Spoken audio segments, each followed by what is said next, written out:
Hello बच्चों, चलिए प्रश्न को पढ़ते हैं। इसमें लिखा दोनों किनारों पर बंधी एल लंबाई की एक डोरी जो है अपनी मूल आवृत्ति तथा महत्तम आयाम ए के साथ कंपन कर रही है। बच्चों, तो पहला हमें ज्ञात करना तरंग दैर्ध्य लेम्डा और स्थिरांक के का मान निकाले बच्चों। और बी हमें ज्ञात करना कि डोरी के एक किनारे को x बराबर 0 तथा डोरी की लंबाई के अनुदिश x अक्ष लें और विस्थापन की दिशा में y अक्ष लें। तो जिस क्षण बच्चों डोरी का मध्य बिंदु जो है अपनी मध्य अवस्था में है और धनात्मक y दिशा में जा रहा है, उस क्षण को बच्चों t बराबर 0 कहें। तो डोरी के कंपन के लिए समीकरण लिखें। तो चलिए बच्चों यहाँ पर देख लेते हैं, इस प्रश्न की मूल अवधारणा देख लेते हैं बच्चों इस प्रश्न की मूल अवधारणा में हम ये देख लेते हैं बच्चों कि जो अप्रगामी तरंग होती बच्चों कोई भी हमारी जो डोरी या तार है जो दोनों सिरों से बच्चों बंधे हुए हैं, तो उसमें अप्रगामी तरंग बच्चों होगी। और अप्रगामी तरंग में बच्चों विस्थापन का समीकरण क्या होता है वो देख लेते हैं बच्चों। विस्थापन का मानक समीकरण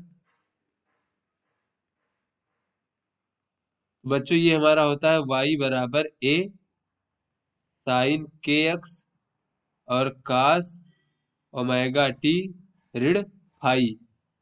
जहां पे बच्चों k क्या है बच्चों, तरंग स्थिरांक है बच्चों, तरंग संख्या।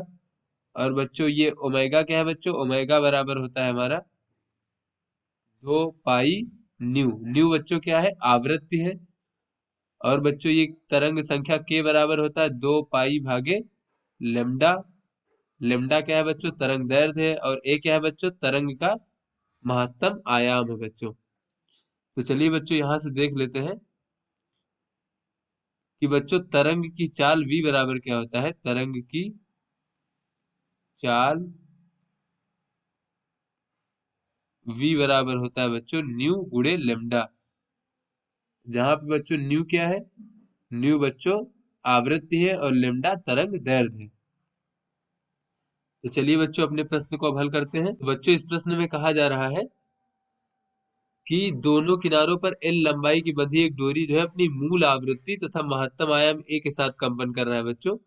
तो मूल आवृत्ति का क्या अर्थ हुआ बच्चों, मान लीजिए दोनों किनारों पर डोरी बंधी हुई है। तो मूल आवृत्ति का अर्थ ये हुआ बच्चों, केवल इसमें एक लूप इस प्रकार से बन रहा होगा। तो बच्चों ये जो है ये केवल अर्ध तरंग है। तो बच्चों इसका जो ये लंबाई होगी बच्चों ये आधे तरंग दैर्ध्य के बराबर होगी इस प्रकार से। और बच्चों ये हमारी डोरी की लंबाई के बराबर होगी इस प्रकार से। तो यहाँ से बच्चों अगर हम देखें तो लेमडा भागे 2 बराबर एल होगा, जो कि डोरी की लंबाई एल है। तो बच्चों यहाँ से तरंग दैर्ध्य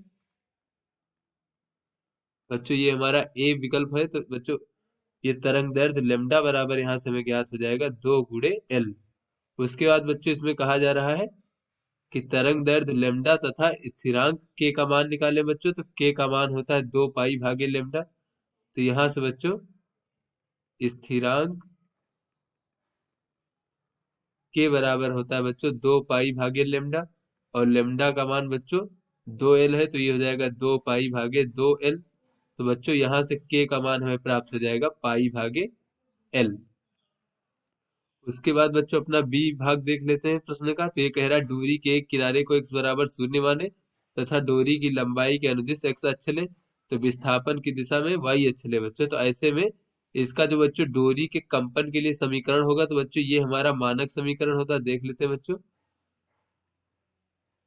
डोरी के कंपन के लिए समीकरण तो बच्चों ये होता है y बराबर a, महत्तम आयाम बच्चों a है, और साइन के एक्स और कास ओमेगा टी ऋण फाई।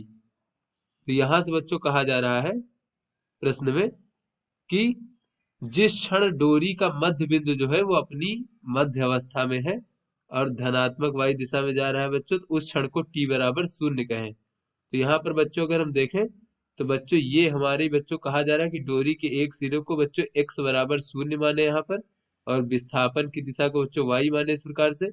तो बच्चों जो डोरी का जो मध्य बिंदु होगा यहाँ पर, ये यहाँ पर बच्चों x का मान कितना होगा बच्चों, यहाँ पर x बराबर l/2 होगा। तो यहाँ से बच्चों हम कह सकते हैं कि x बराबर l/2 है बच्चों।